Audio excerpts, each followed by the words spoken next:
Don't help nobody with nothing. Don't help nobody. Come on, you have some people. Yo, it's a wedding time. Me step on the plane and I come out to the airport. Immigration have to ask me what is my reason of entering. They have to ask me what is my reason of visiting, because they know already. Now welcome back to another Exclusive for Life. Now blessing goes out to all my viewers and all my subbies, all my well wishers. Like, share and also subscribe if you haven't done so already. Coming up in today's topic and review.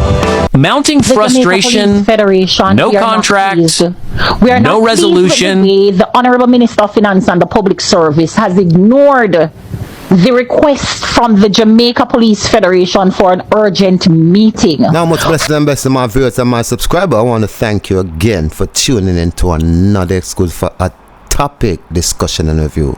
First, I just want to say happy Friday, and in everything that you do, make sure to put the Almighty first, because in these days, we need to call on the Creator, whichever Creator you pray to. But we need some type of guidance, especially the people them of Jamaica, especially the labor right them.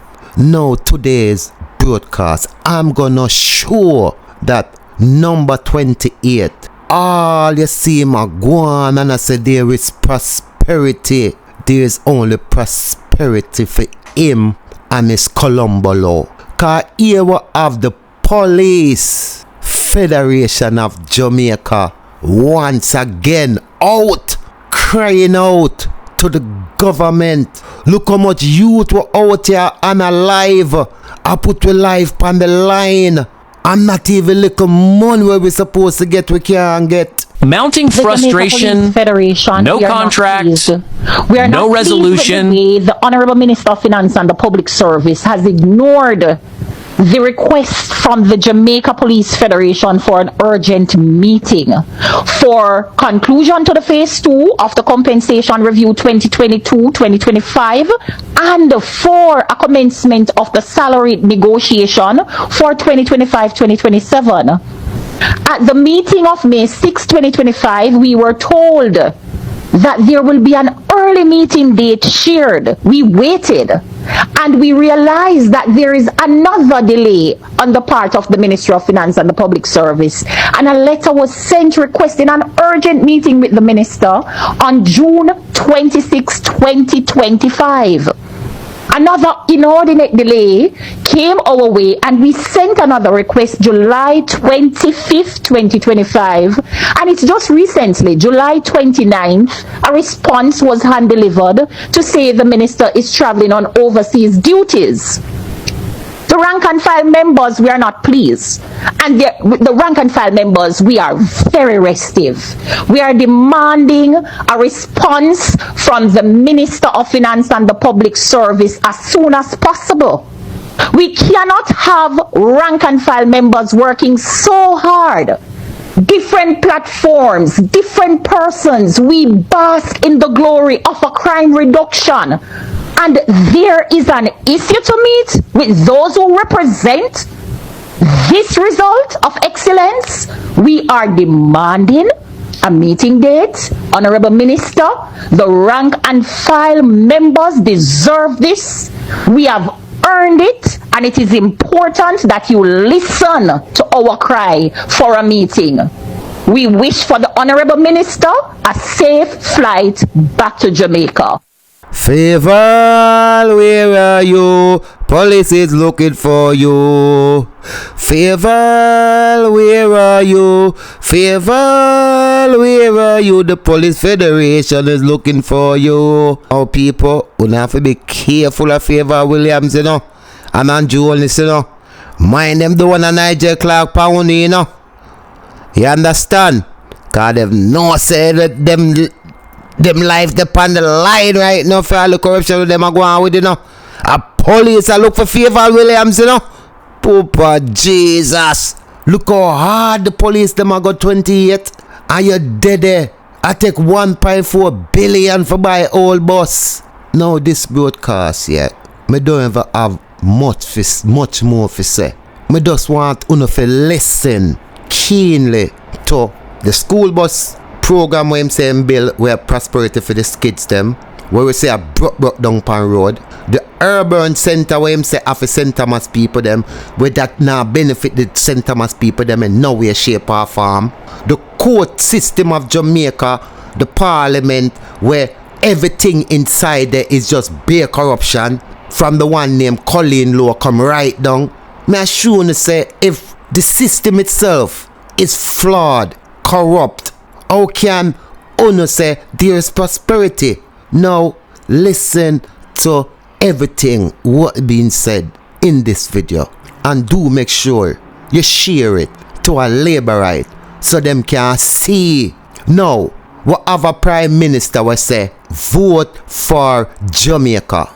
And you love Jamaica so much that not even when you go hand out the achievement where you say you and down to Jamaican people, where the people them can't say we have to put in a book, not even the Jamaica you could spell correctly, and you still have the audacity for going out in the middle of the road, go hand out these things. So you never see say Jamaica spell incorrectly. Or maybe you see it, but you just couldn't bother because you know, say, the Jamaica people them, enough of them, you know what I mean? As I said, as we can see in the nation, where the school kids them of Jamaica are feeling miserably. Everything just going backwards. No, listen to this.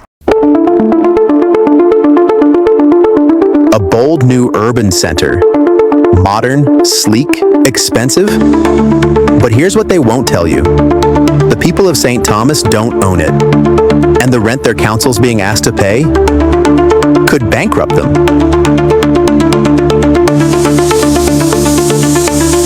Wrong in the past.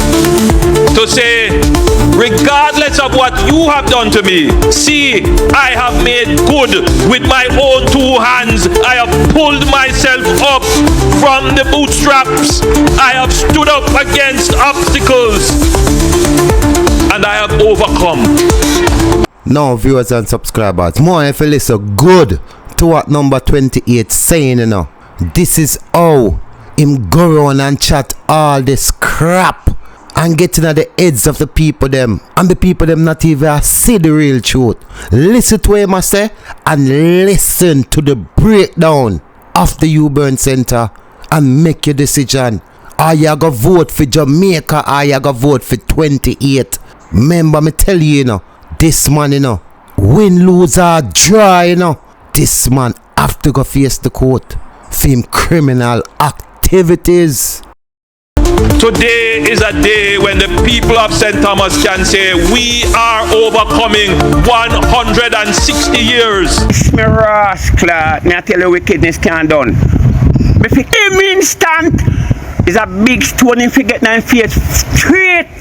Today is a day when the people of St. Thomas can say, we are overcoming 160 years of wrongs and neglect. And we are doing it off and by ourselves with our own resources. That is what it means, my people, to be independent. That is what it means to be independent. At the opening ceremony, the Prime Minister declared, "We're doing it with our own resources. This is independence." But here's the catch. The building wasn't funded entirely by the Jamaican government, and the people, they don't actually own it. The Morant Bay Urban Center is owned by a joint venture. 30% Chinese construction firm, 29% the government agency FCJ, and 41% private investors like NCB and its subsidiaries. Not 1 square foot is owned by the people of St. Thomas. Councillor Hubert Williams revealed the council's lease, $10.3 million per month. That's more than 30 times what they currently pay. And that's just the beginning. And not a single councillor, JLP or PNP, stood up to defend the deal. everyone agreed we cannot afford this. We will not say anything about this. Let's ensure that they didn't make a mistake, because human being can make mistake anytime, whether they're PNP and labor, right? Whether they're rich or whether they're poor. Yes. So I gave them the benefit of the doubt. But when it comes back now and we recognize that this is what the man really want to charge with, it can't sit good with me.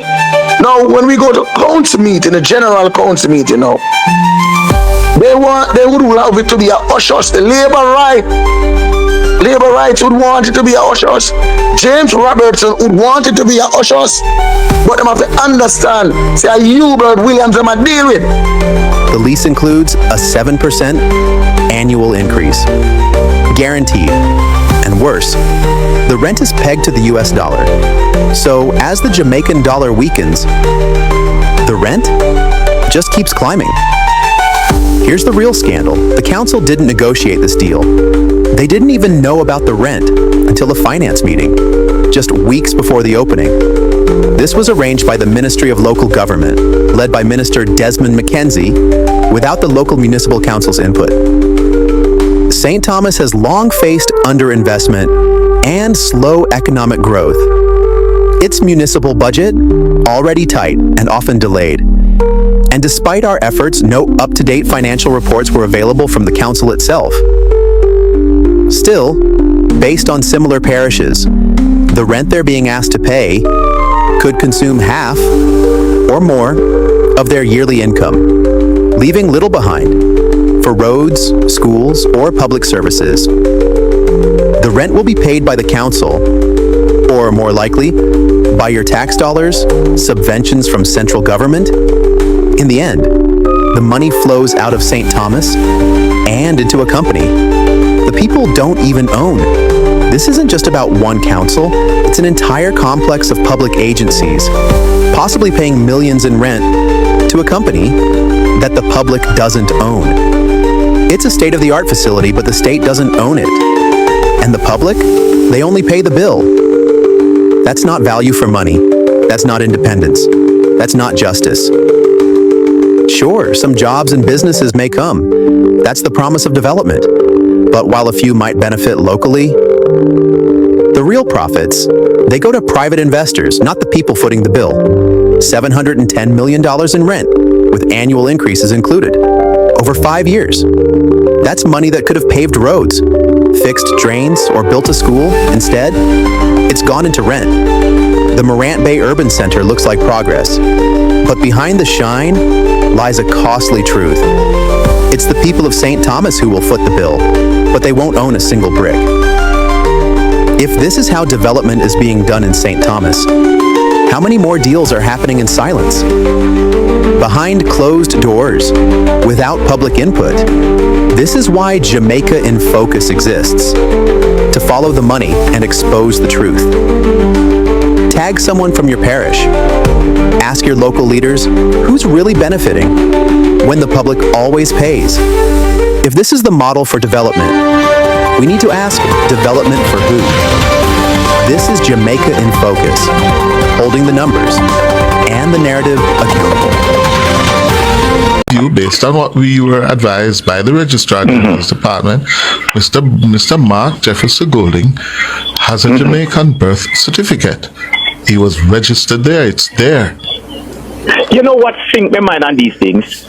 We born in Jamaica. Don't you have people you grow up with that you can say you know where that these people are your friends when you're growing up? Until now, you may talk to some you may don't talk to. People who you know. People who can come forward to say, I go to school with you. People, how can somebody born in Jamaica? Nobody can contest to it that they go to school in Jamaica. Oh, you know, what, sir? I've never seen, I've never heard, and this is a public thing we're talking about. But there are a lot of people who I know who said yes. They grew up with him. Yes. He was born here. He grew up here. Mona Commons. Yes. I only when I check and found that he went in Mona Commons. His father. Let me tell you something, sir. Let me tell you something, sir. This is a waste of time, frankly. Yeah? Yes. And that is why it is just hanging out there, not going anywhere. No, because we're not seeing a proof, That's what we want, It's proof we want, Go. We don't see any proof. Well, go and ask him at the Registrar General's Department for it. No. We're not here to do no political job for anybody. Okay. All right, sir. Now, when I think about it, how wicked and stupid some Jamaican is, Mark Golding born in Jamaica. You understand? Him no must know Mark Golding. There are people me go school with. No, me a big man. Me no remember them. And me and them used to be classmates. Me go on the internet and people say, you don't remember me? And them have to remind me and me say, oh, me kind of remember them, but me not remember them. But them remind me of the school where me and them used to go.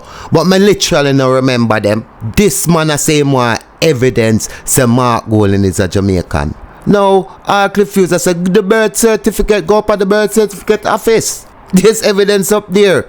Him no want that. But all him say all the evidence of number 28, from the courts all over the paper. This man integrity have been clear. They would never speak on that. They will never speak on that. Them hide it in them conscience. Nasty people. But you know what? On a conscience. On a can't beat on a conscience. On a fair live with it. So the Prime Minister is a thief. New revelations are shaking up Jamaica's school bus scandal. Because it turns out, the company that sold us those decommissioned U.S. school buses was never certified to supply vehicles to the government. Let that sink in.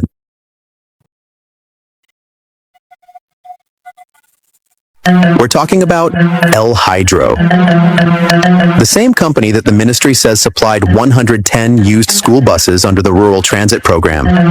But now documents show El Hydro isn't certified by the National Contracts Commission to provide motor vehicles or transport equipment.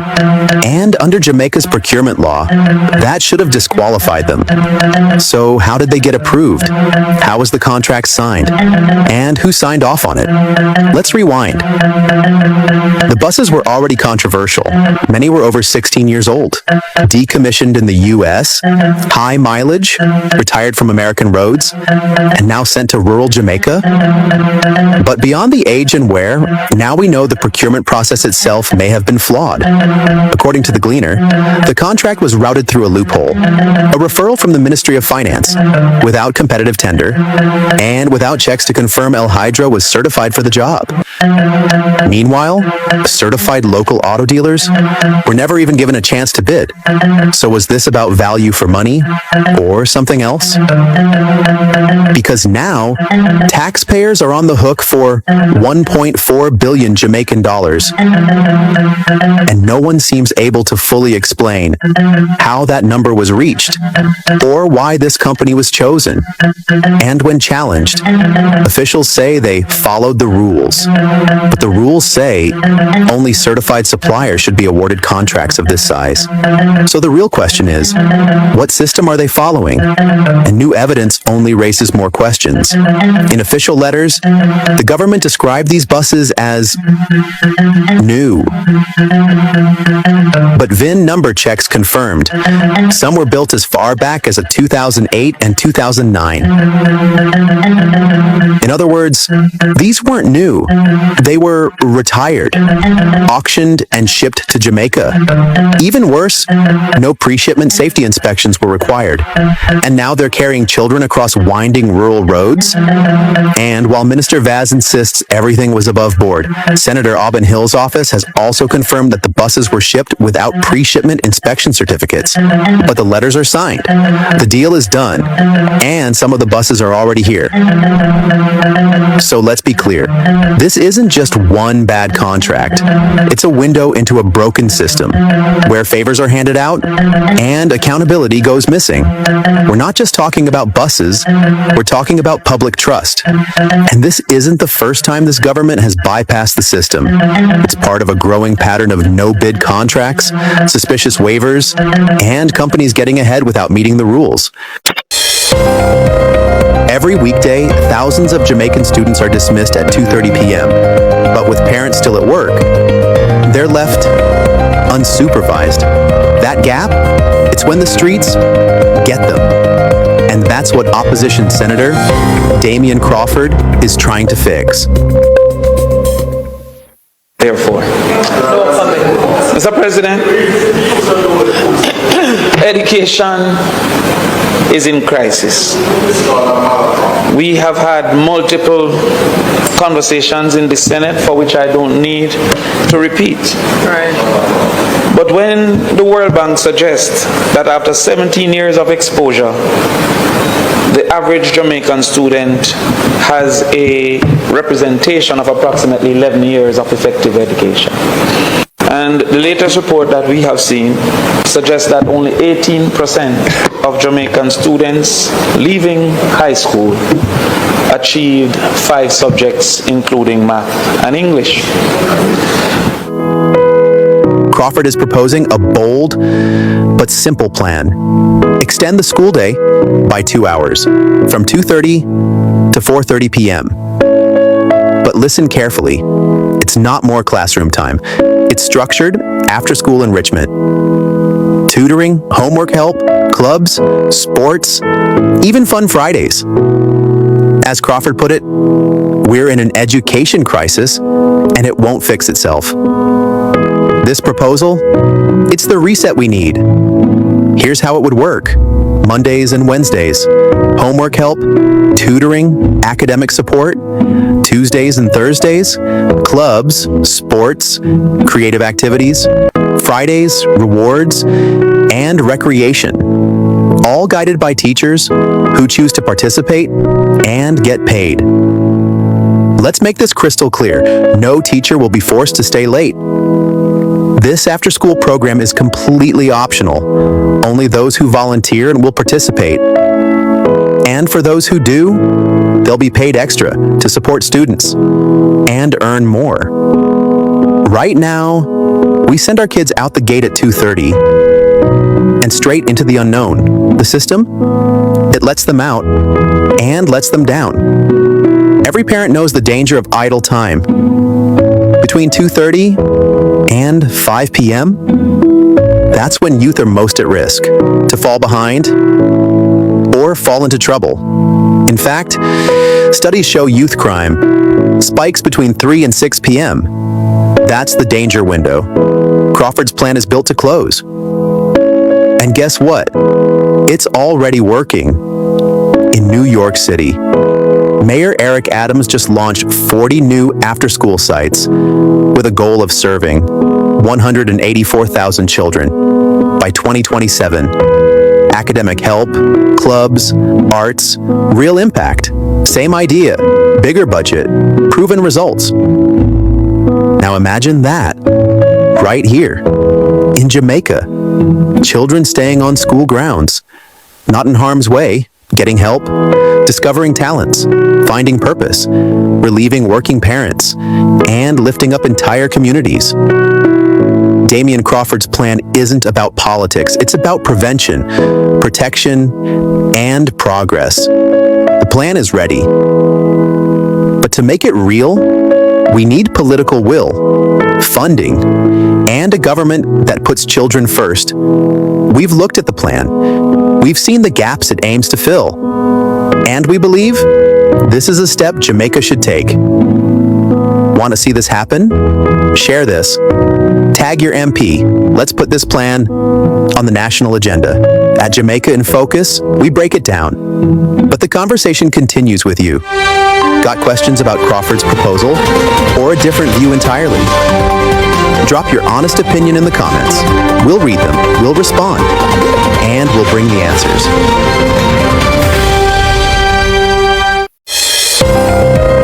Every weekday, thousands of Jamaican students are dismissed at 2:30 p.m. And it's only a matter of time before now get the wake-up call and the realization that no one in Jamaica is above the law. Because that man is only a matter of time. Because people want to know for know, you know. All you them talk about say, vote for Jamaica. A vote for Jamaica from a Labourite is a vote for Andrew Holness. That's not voting for Jamaica. You understand? So don't make them trick on no. A vote for Jamaica is a vote for number 28. The man that anyway how it go, win, lose or draw, him a figure face the court and answer to his wrongs. It's matter of time and God. Now listen to this part now again, where him say prosperity, and you tell me uno labor right kind of smart and intelligent and uno everything, but we over here so we ain't got no sense. We had everything. We are people, we are dog, as the Prime Minister said. We run behind car and we stop. Of course we are run and we are stop. We not run out tonight and make you run over us. We are stop and look for you and watch you. And we are watch you. And we are watch you every move. And we just want you to make the wrong move and say if we not rip you up apart. You better call the election. Stop playing with the Jamaican people them. We tired of you. We tired to see you going around faking it. Faking it. You's a faker. Yes, I call it date. Oh. Can't wait to step on the plane and I'm full. Yo, you see when time me step on the plane and I come out to my airport, immigration have to ask me what is my reason of entering. They have to ask me what is my reason of visiting, because they know already. When them see me step off the plane I'm full red. Them have to ask the purpose of visiting. They know the purpose. So, Mr. Andrew Holness, me have everything. Me have my shoes. Me have my oh yeah, the same pants me I wear, people. Same pants me I wear come now. You understand? I buy my pants arrive, my shoes arrive. I wear my shirt, I'm hot here now. And if I have to print my one shirt, I come down on my shirt. You understand? So Andrew Holness, in case I call it. Oh, and just so you know, me have a lot more of them. I come down and give you one whole heap of them, Mr. Holness. I saw me order them, I tell them what I back so they can hold my barrel. Me have whole heap of them I come. Whole heap of them. Don't think say I just want me have. I come give you one whole heap of boy. Any day number 28 make the mistake and call that the election there. The amount of people from over the diaspora from foreign we are plan for come to Jamaica for vote about. Wait man, him just announce the date and him to something. The whole of Jamaica got turn orange. Cause everybody a foreign want you out, brother. Only few little jingbang people at Jamaica we never got foreign yet and used to good life. I run up and down and I say 28. But people travel foreign and say the difference. Nah, run behind this man. Only people when I used to good things run behind this man, cause them frightened. You know? Them frightened for foreigners. Yeah man. Now before me get into my next topic, I want you to take a good listen to what this young man saying, and please, if you have your young daughter or your young kids out there, please share this so them can get the message, cause this is a serious message this young man sending out. And I have to say, big up yourself, little youth. Big up yourself, Indian. Manners. Don't help nobody with nothing. Don't help nobody. Come on, you have some people. Guys, if you not see that video, watch and I want to share it up in on WhatsApp everywhere to all our family members, them, all our loved ones, them, all our children, them. As I want to contacts everybody need to know this. Them have a phone scheme we're going in Jamaica right now. A whole heap of young girl I get grip off, brother. You understand me? And people need to know about this. You understand? Let me tell you what them do. Them come to you normal like say you want you put on a phone card on their phone like them don't know how to put on the phone card. You understand me? Or them come to you and say yo, they want you add a number in them phone because they don't know how to do it. You see, as soon as you hold that phone in your hand, drugs up on the phone screen, it just absorb up in your body, make you dizzy, make you feel like you want to pass out. Then do it to a girl, she even come out come speak about it. Effects we have on her, you understand me? Make them dizzy, like you want to drop. I understand me have to know what go on, brother. When you in the streets, you don't help nobody with nothing. Don't help nobody. Because I know if you have some people out there we have some good heart like I myself too, you know, bro. I love help people, you know, brother. Also, I see like them they even know certain things. You see me? You just protect yourself. We just have a bit of awareness to this ZPRI. So watch out, man. Play a fool, we catch dumb. Because we are now, you see me, them no wise. Then dumb. The Jamaica Urban Transit Company, JUTC, serves tens of thousands of commuters daily. But this week, headlines sparked confusion after a senior government minister suggested something unexpected. Let's take a listen. The JUTC, for the first time in many years, has made a profit. Them no one we talk about it. Let's listen to that again. One more time. The JUTC, for the first time in many years, has made a profit. Them no one we talk about it. A bold claim. But does it hold up? Let's break it down. According to data from the Planning Institute of Jamaica and multiple independent reports, JUTC has not made a profit. In fact, it continues to operate deep in the red. In the 2022 to 2023 fiscal year, the JUTC collected about 1.2 billion Jamaican dollars in fare revenue, but recorded over 8.8 billion in operating losses. For the 2023 to 2024 period, fare income rose slightly to around 1.3 billion. But losses also increased, climbing to a projected $11.4 billion. Even with added buses and expanded routes, the gap between income and expenses remains massive. Government grants, sometimes over $10 billion a year, help keep the company afloat. But no official record shows a profit. One Observer editorial put it bluntly: a projected net loss of $7 billion in the next fiscal year is extremely difficult to accept. The Gleaner reports, JUTC is expected to post more than $9.7 billion in losses this year. So, was Minister Mackenzie misinformed? Or did he knowingly mislead the public? The claim that JUTC made a profit isn't just inaccurate, it's a distortion of the facts. Improved fare collection does not equal profit, and Desmond Mackenzie knows that. This is not a mistake. It's a deliberate attempt to shift the narrative. The JUTC is still losing billions in taxpayer dollars every single year. Yes, more commuters are riding. Yes, the buses are moving again. But until fare revenue exceeds expenses without government bailouts, there's no profit to speak of. This is Jamaica in focus, holding the numbers and the narrative accountable. If they claim progress, we check the receipts. Was that profit talk just spin? Drop your thoughts in the comments. Share this with someone who takes the bus. And don't forget to like, follow, and hit that bell. For more real reporting, this is your voice, your platform, your Jamaica. Comment, like, share, and follow. Because what happens in Gordon House affects every taxpayer in Jamaica. We were sent a folder. No name, no explanation, just a subject line. Start with the AC unit.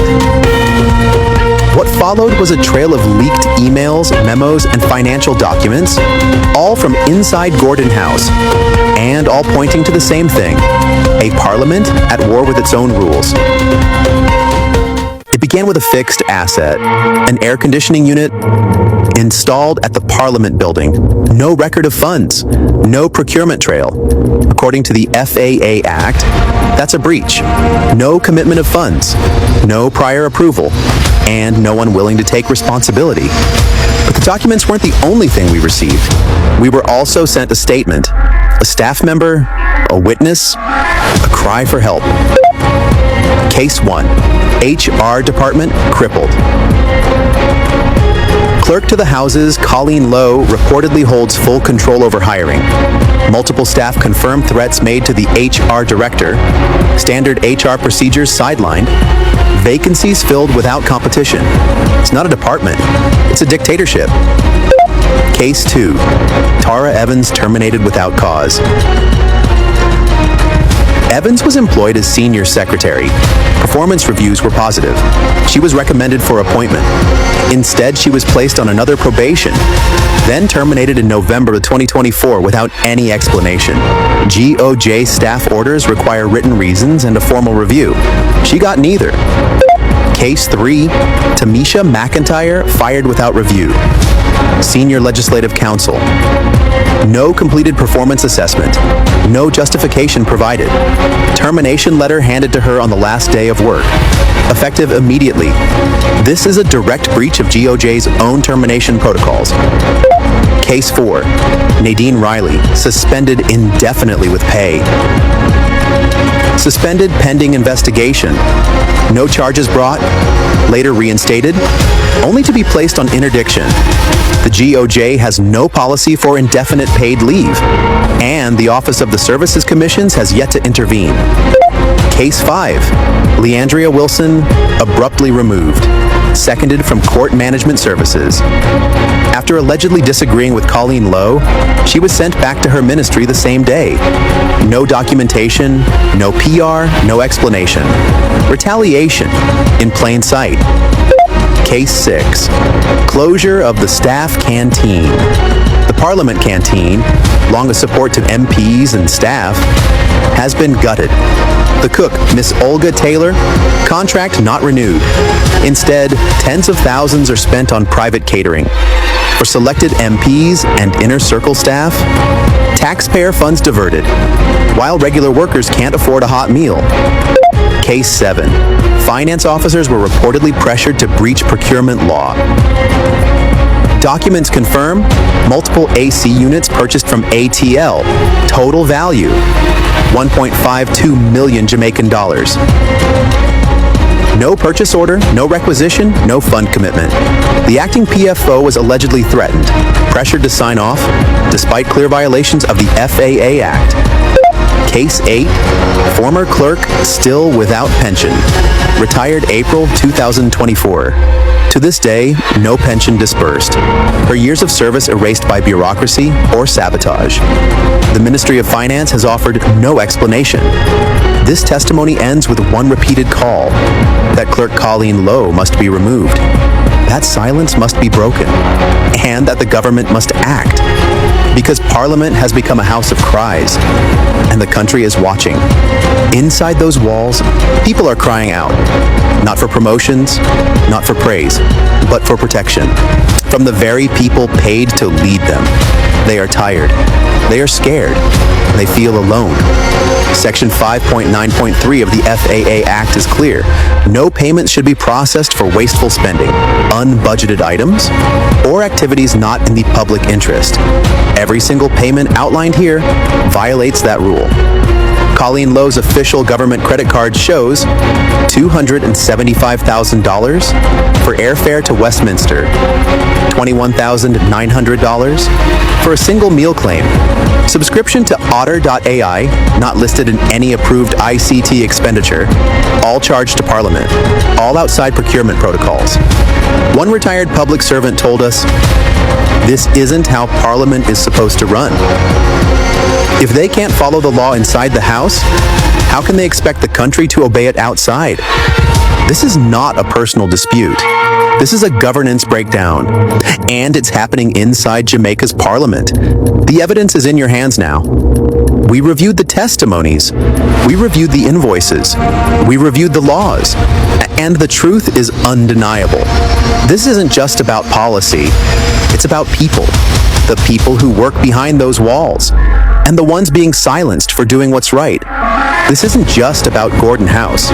This is about the kind of country we're building, where laws apply to the powerful, or not at all, and where silence is rewarded, but courage is punished. This is Jamaica in Focus. As Jamaica approaches critical elections, questions about political integrity have come sharply into focus. Citizens of Jamaica, here's what the Integrity Commission has officially confirmed, and the truth might surprise you. Since 2018, 13 members of parliament and 1 senator, that's 14 national legislators, have been referred by the Integrity Commission for illicit enrichment investigations. When you include 7 local government councillors, the total climbs to 21 public officials referred over the same period. And what about the Prime Minister? Let's clear the air. Let me break it down clearly.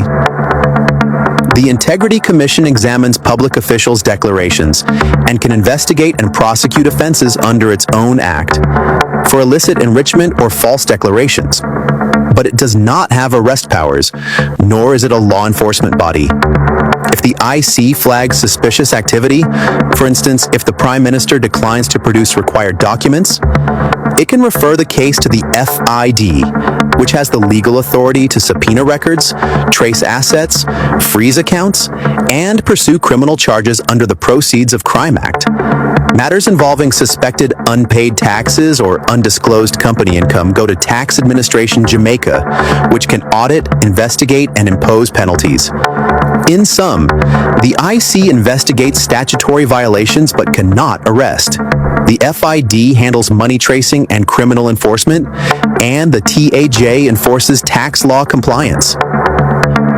In September 2024, the Integrity Commission tabled a 179-page special investigation report in Parliament. It did not exonerate the Prime Minister. Instead, the Commission referred specific aspects of his financial affairs to 2 agencies. To the FID for deeper investigation into illicit enrichment, and to the TAJ to examine possible tax irregularities in his business interests. Reports from early 2023 claim the Prime Minister was cleared, but that dealt with a separate matter going back to his time as Education Minister, which led to no charges. The current investigation from the 2024 report remains active. It is being carried on by both the FID and the TAJ. Holness has denied wrongdoing and insists he is tax compliant and transparent, although he refused to provide the Integrity Commission with certain additional documents they requested, a move that led the Commission to refer his case to the FID for further investigation. 14 lawmakers. No names. And yes, the Prime Minister is still under active investigation. As Jamaicans head to the polls, who will you be voting for? Someone whose name you don't know is under probe? Should candidates under investigation be allowed to run? Demand the names. Demand answers. This has been another episode of Jamaica in Focus. Comment, share, like, tell us.